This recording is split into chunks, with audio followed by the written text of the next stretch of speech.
Mhm.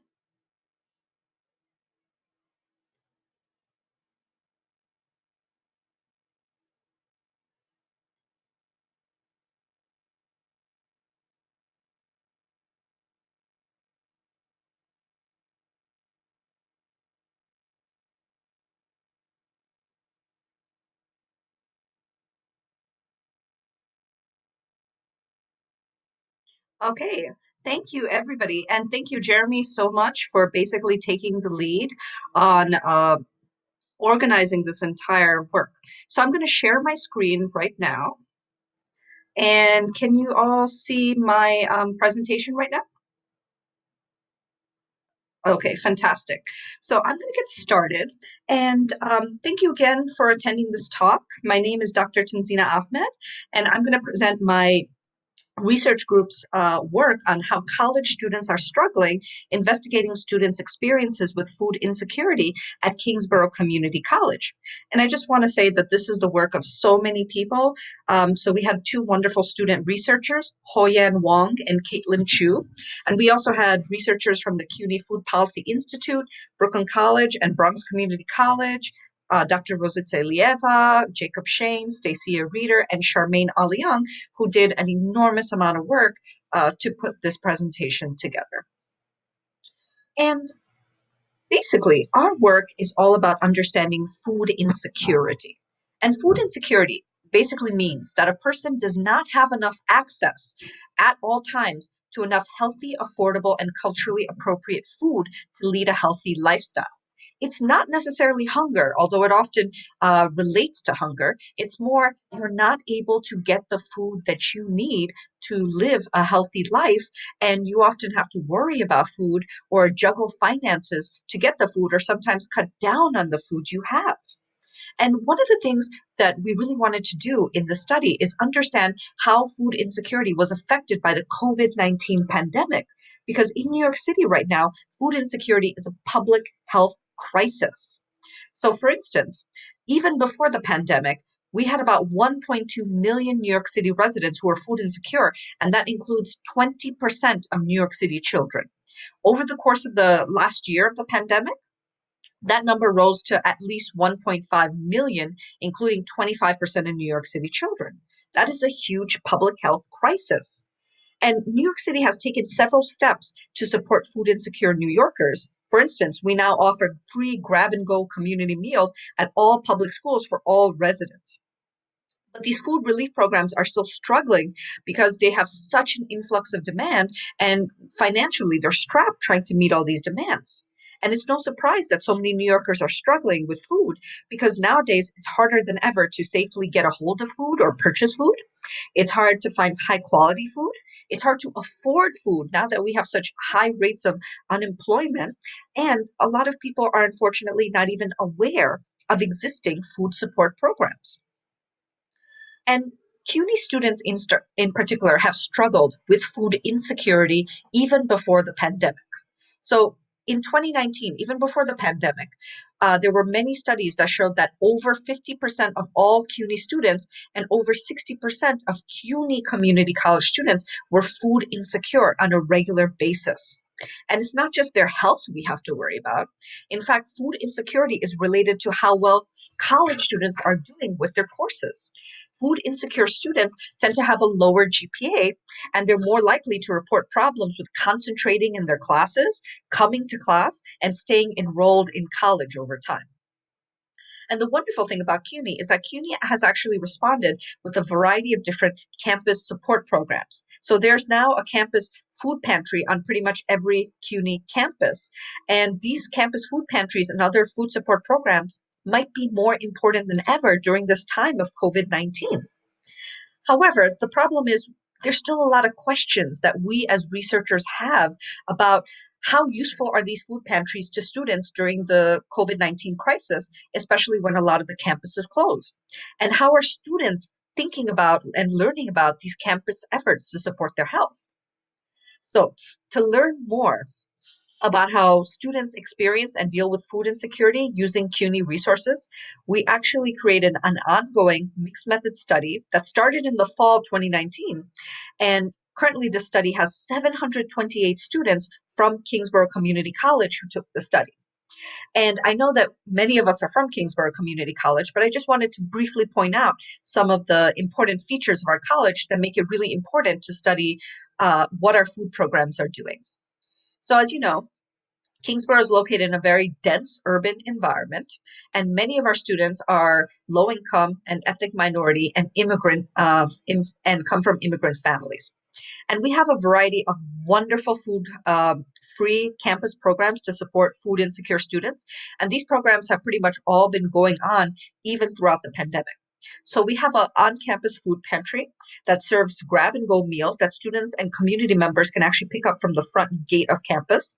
And it offers staple foods like rice, milk, cereal, canned fruits and vegetables. We have an urban farm that usually runs free distribution days and cooking demonstrations. And even throughout 2020, they were still basically giving out free vegetable bags at select community sites. We have a Bring It Home nutrition program that teaches students how to prepare healthy and nutritious meals, often from using ingredients from the farm or simple, affordable ingredients. And we also have a food day conference that was running 3 years in a row in the fall. Unfortunately, it did not take place this fall because campus was shut down, but it educates students about food and sustainable, healthy practices. So you can see Kingsborough has all of these food programs that many other community colleges do not have. And some of them have thankfully been able to continue running. And so we started an ongoing multi-site study that's been collecting online data from actually several different campuses, including Kingsborough, since fall 2019. And we actually plan to continue collecting data until summer 2022, so we can understand how are students experiencing the entire pandemic before, during, and after. And in this presentation, we're going to be presenting data for Kingsborough from fall 2019 to fall 2022, because that's what we've analyzed so far. And we had three basic questions. First, how has the COVID-19 pandemic affected the food security of Kingsborough students? Have they become more secure, less secure? What's going on with them?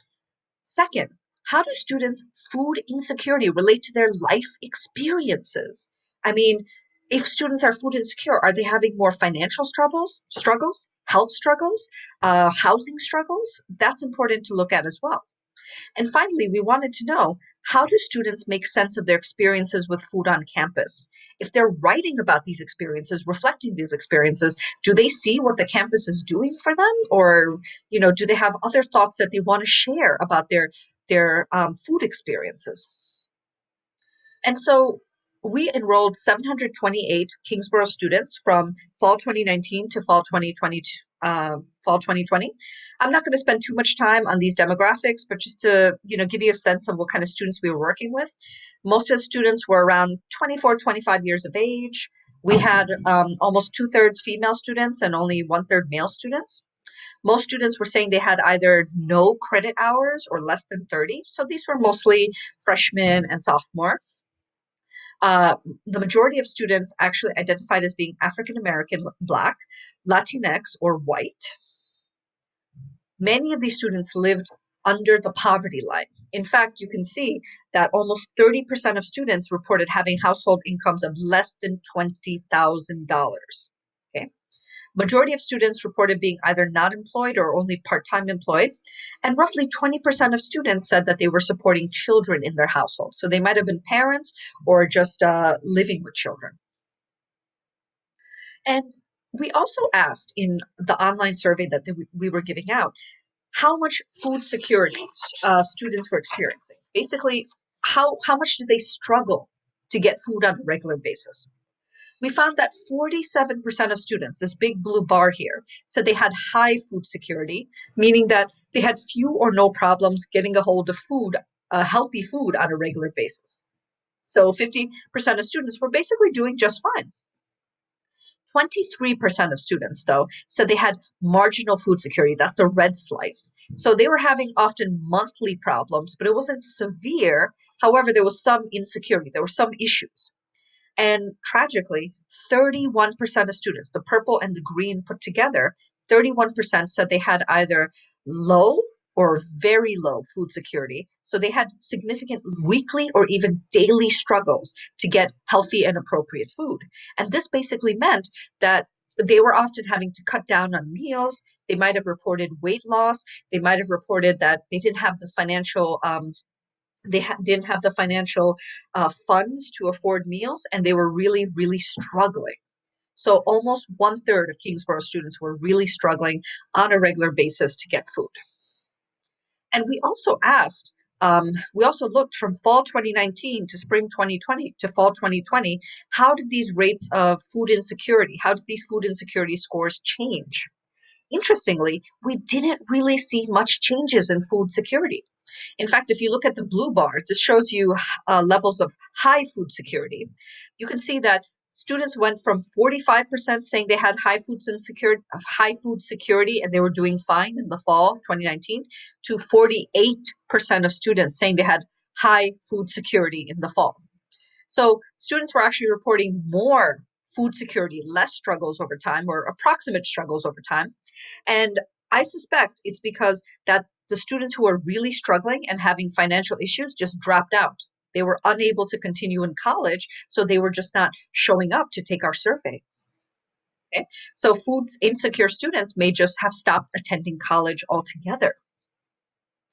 And then when we asked Kingsborough students how often they used food programs, we found that on average, when we look at the programs they use, the Bring It Home program, the Urban Farm, the campus food pantry, even the campus cafeteria, only about 9 to 13% of students said that they use these programs always or usually. So we have 33% of food insecure students, but only 9 to 13% use these programs on a very regular basis. And in general, 66% to 77% of students don't use these programs. And that's something we have to, think about and ask questions about in the future. Why are they not using these programs if they're food insecure? Is it because they feel embarrassed? They don't know about these programs? They can't access these programs during regular hours because most of these programs unfortunately finish by 5 p.m. or, they have regular office hours. This is something we need to think about in the future. And finally, we also did a series of Pearson two-tailed correlations to see what is food insecurity related to. And we found that when students were reporting greater food insecurity, meaning that they were saying that they had more problems getting a hold of food, this was related to their academic experiences. So we found that when students were saying they had more food insecurity, they were having problems with food, they were more likely to also say they couldn't concentrate in class, they were unable to study for exams, they were unable to complete assignments, they failed or withdrew from a course, and they were unable to attend class. So this gives us further evidence that food insecurity is really hurting students on an academic level, and the students who are really struggling in fall 2019 might have just dropped out. They might have just not be returning to Kingsborough at all. Food insecurity is also related to students' self-reported health. So when students were saying that they were more food insecure, they were also more likely to say they had worse health in general. They had less access to healthcare. And they were also likely to say that over the past 12 months, they were more likely to reduce essential needs like foods to cover healthcare, to not go or postpone healthcare visits, or to not go or postpone treatment due to costs.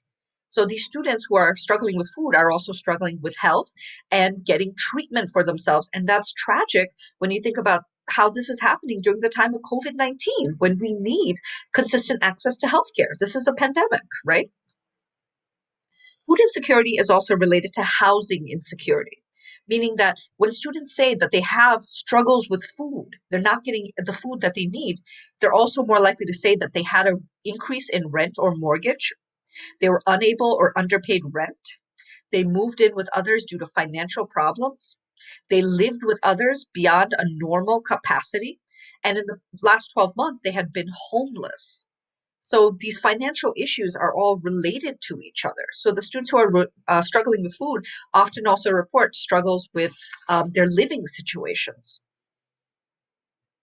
And finally, we also basically ask students to write about their campus food experiences, and what they think the campus is doing or not doing to support them. So we had two writing prompts. We had a Nikki prompt where we asked students to write about how a new student entering their school, who we call Nikki, might be dealing with food insecurity and how to help Nikki get the food he or she needed. And we also had a letter writing prompt where we asked students to write a letter to their college president about what they or the campus as a whole could do to support food insecure students. And after analyzing 250 narratives from 125 students, we found that there were 6 major values or beliefs that students came up with to kind of talk about food insecurity and food justice issues on campus. So the most common value that popped up, interestingly, was the value of support. So 34% of students, 34% of the total values were about how students believe it's important to find financial support from programs like the Urban Farm and the Campus Food Pantry, but also each other to help relieve food-related obstacles. So there was a sense of community and a sense that we can pull together to kind of deal with this important issue. 18% of values were about difficulties, like we have to talk about financial difficulties, we have to talk about nutritional difficulties, we have to talk about infrastructure difficulties, we have to talk about academic difficulties. 16% of values were about benefits. So students were saying, if you give us these food-related supports, we will benefit financially, we will benefit emotionally, we will benefit in terms of our health, we will benefit in terms of our education. 13% of these values were about voice. So students were saying, we really need to get concerned about food justice issues, and we think that maybe the campus needs to do more. 12% of the values were about solutions. Students were saying, It's important to use existing solutions, but sometimes also come up with new solutions. Like, for instance, they might say, the urban farm is great, but I never have time to go there. It needs extended hours. And finally, 7% of values were about institutional strengths, acknowledging what their college was doing to support them. So they might say, the cafeteria is pretty good. The cafeteria has affordable meals. And we just want to conclude by sort of going over some of what we found.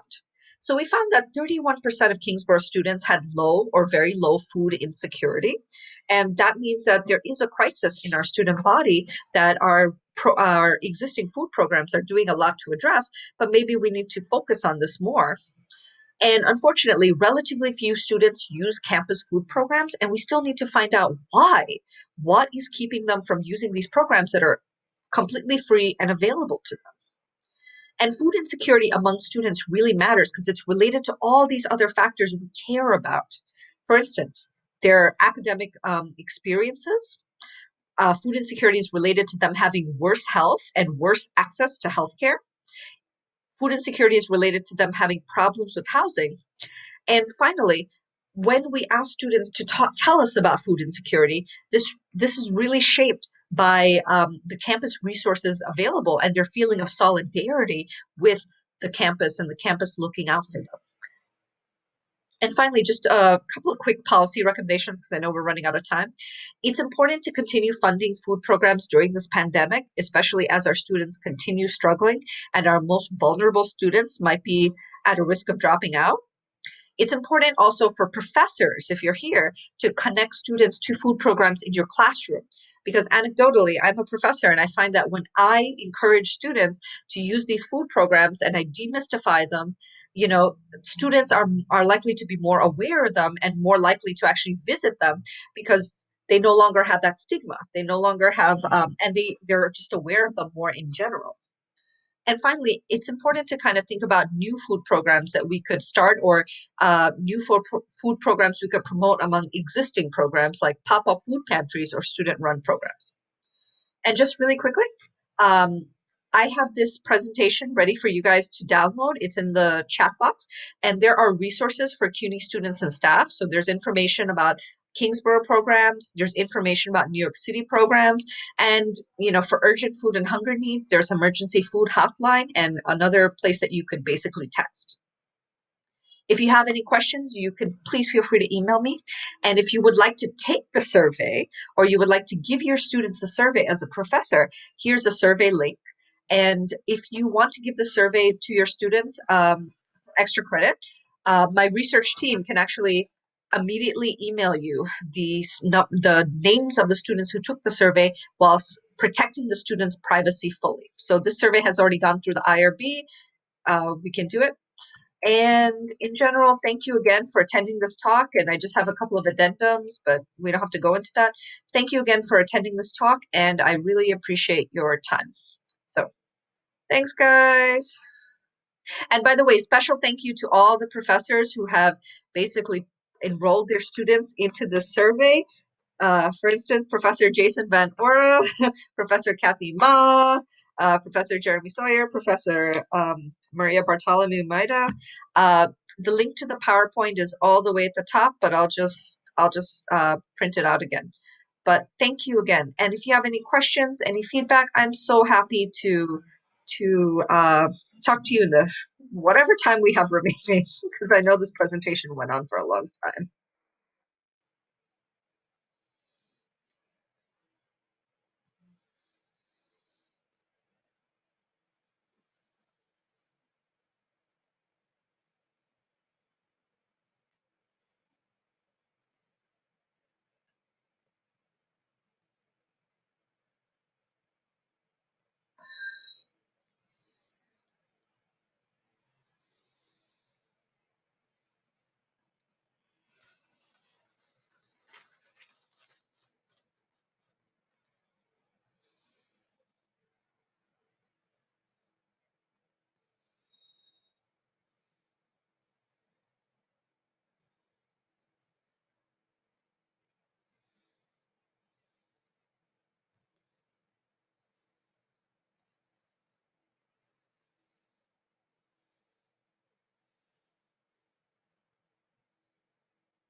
Yeah.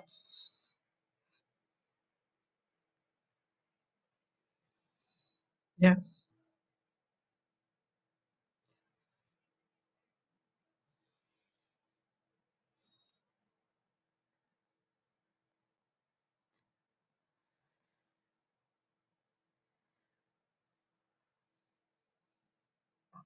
Thank you. And I definitely encourage all the faculty members to please share slides as needed. If you could just share the one slide about resources, but students often don't know because especially, now that the campus is closed, they probably only see email blasts, but how often do our students open emails? They don't. So when professors directly tell students, it's a really powerful way of transmitting this information and sort of destigmatizing it. Sure, sure. Uh, that's a great question. And it's tricky because food insecurity is unfortunately very stigmatized. And there's been a lot of research showing that when people are food insecure, they often feel a great deal of embarrassment and shame about admitting it. And, for instance, sometimes even people who do use community food pantries are unwilling to go during normal hours, or they go less often than they feel they should because they're worried that other people might see them online. So I think it might be better for students to just know that these resources are available, but it's a tricky thing to go up to any particular individual student and say, hey, do you need this? So I think maybe the most effective way and the most destigmatizing way is to just emphasize these resources are available to the whole community as well as the student population, and we need to be sensitive to the fact that some students might be embarrassed, but we could also say, I share the fact that my family was on SNAP benefits, what used to be called food stamp benefits when I was young. I share the fact that I used food pantries when I was younger and less economically secure. So just in general, destigmatizing these experiences and talking about how the fact that the campus food pantry is supported by taxpayer money and CUNY students' money. I think that helps a lot for students.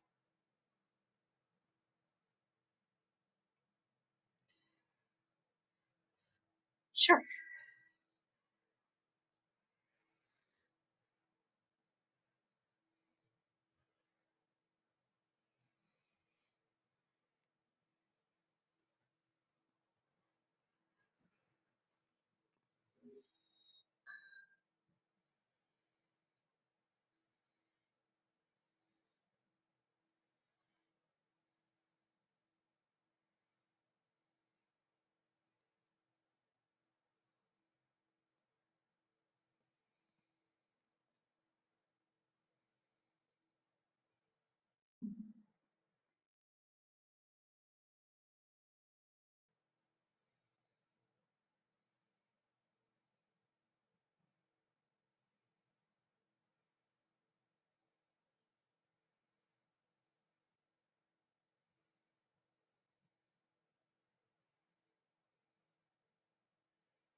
Oh,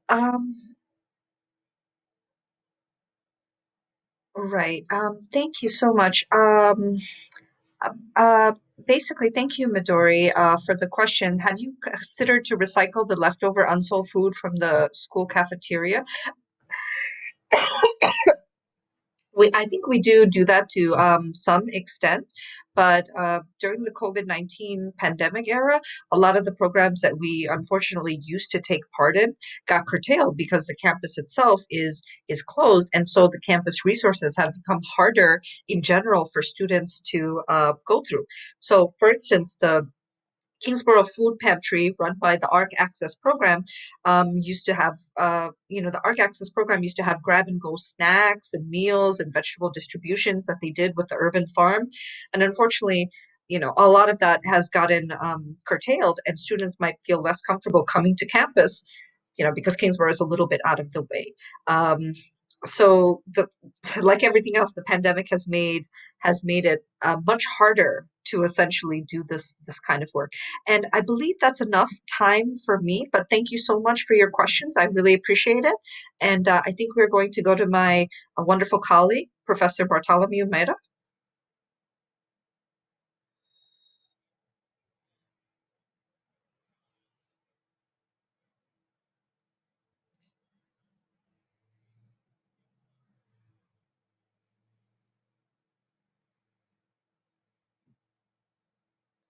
Yes, definitely.